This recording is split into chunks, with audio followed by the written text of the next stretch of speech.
What makes a location is composition nothing without it when used in landscape photography. Can you really have one without the other? How do we decide when and where to go?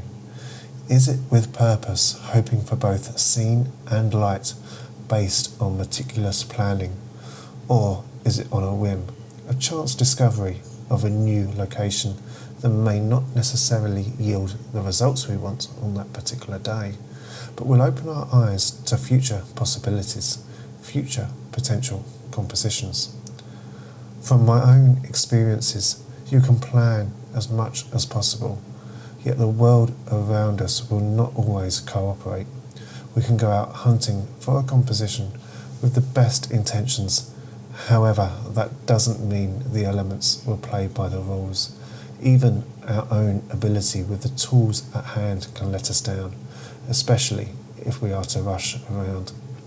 The chances of getting exactly what we want will nearly always hang by the slimmest of threads.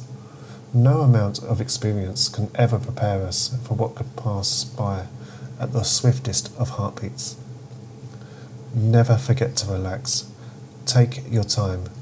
Enjoy the moment that you witness taking place before you, and not just through your lens.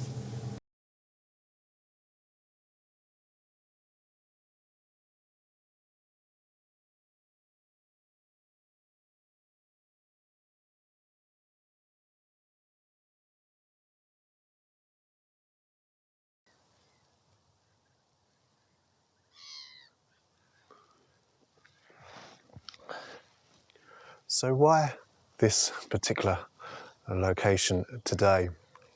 Well, I've chosen it on a little bit of a whim. It's been a while since I've been out to this spot, so why not? Okay, I guess that is a little bit untrue. You see, this is one of those locations that I have a real love-hate relationship with. For some reason, I can find the compositions like this, but when I get them back to Lightroom, yeah, they just never turn out how I'd like them to in my mind. However, I guess that's the joy of photography. As a hobby, it's not supposed to be easy, is it? If we don't challenge ourselves, how do we improve our skills? Now, as you can see, we have got some cloud today. We have got drama. We have got atmosphere. Just how I like it. We've got a little bit of light, morning light, just off in the distance.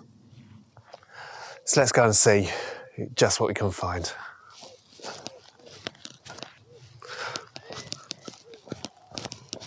Forgot my camera. You're no doubt wondering though, what I find so special about the coast. Why is it that I already have so many YouTube videos taking seascapes over landscapes, or even woodland photography, which I've not touched upon yet? Of course, you're no doubt equally thinking that our lives are in our own hands. We should never let others dictate when and where we shoot, and that does apply to us all. In my opinion, the primary rule of photography is you should never pick up a camera just for the acclaim. Do it for yourself. Shoot what you want. Shoot what makes you happy.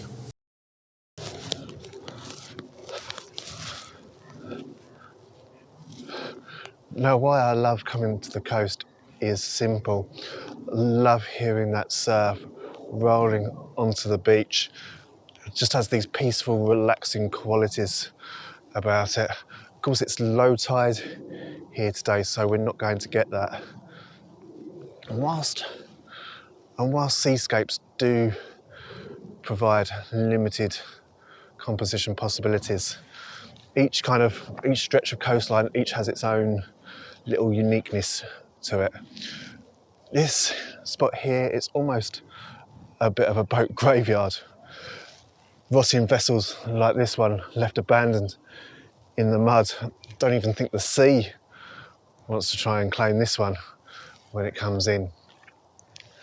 Now, the benefit of this shot that I'm going to try and capture is we've got these long grasses here, and if we drop low enough in a minute, hopefully this mud won't claim me too.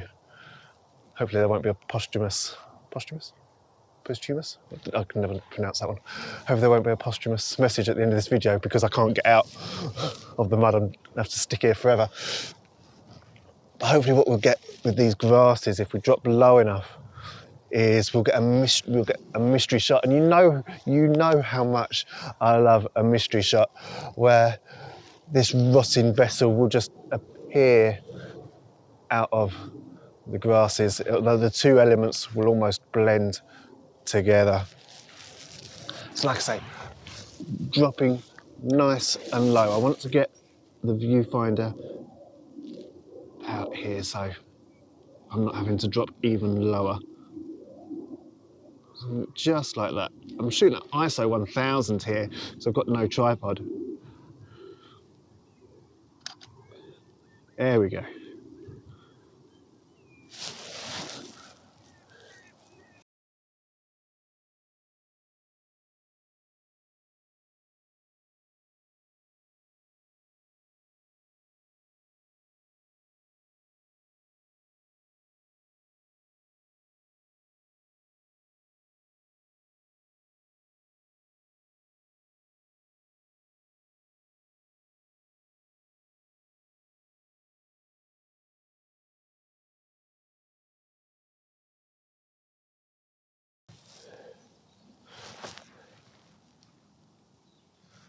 So one last scene that I wanted to share with you today.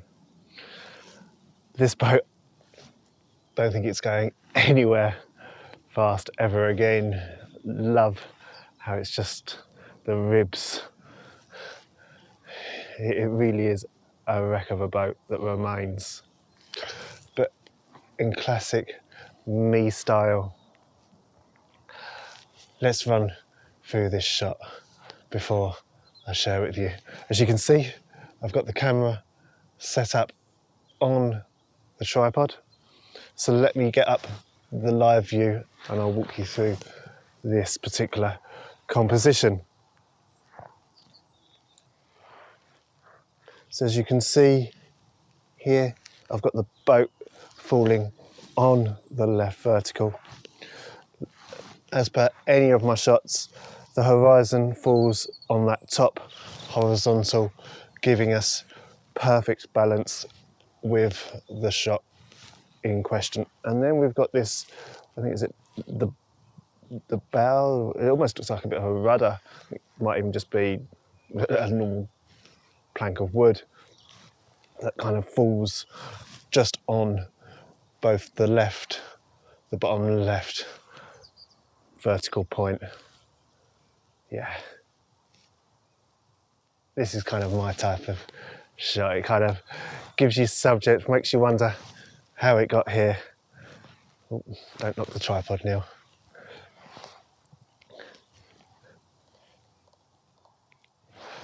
Let's talk you through the settings, and there's going to be a little bit of a difference here. ISO 100 tripod. You know me too well, probably by now. Focusing in on the boat in question, and just need to readjust, wrong way, just need to adjust the shutter speed accordingly.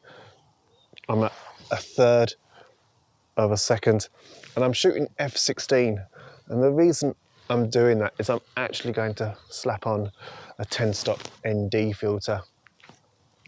These clouds, these wisps of cloud, just moving across the scene, and what I'm hoping is I'll just, over about a 2-minute timer, I'll get kind of the lines in the sky caused by the moving clouds. So just adds that little bit of drama to the shot.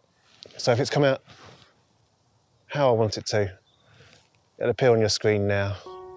Thank you so much for watching again. Take care.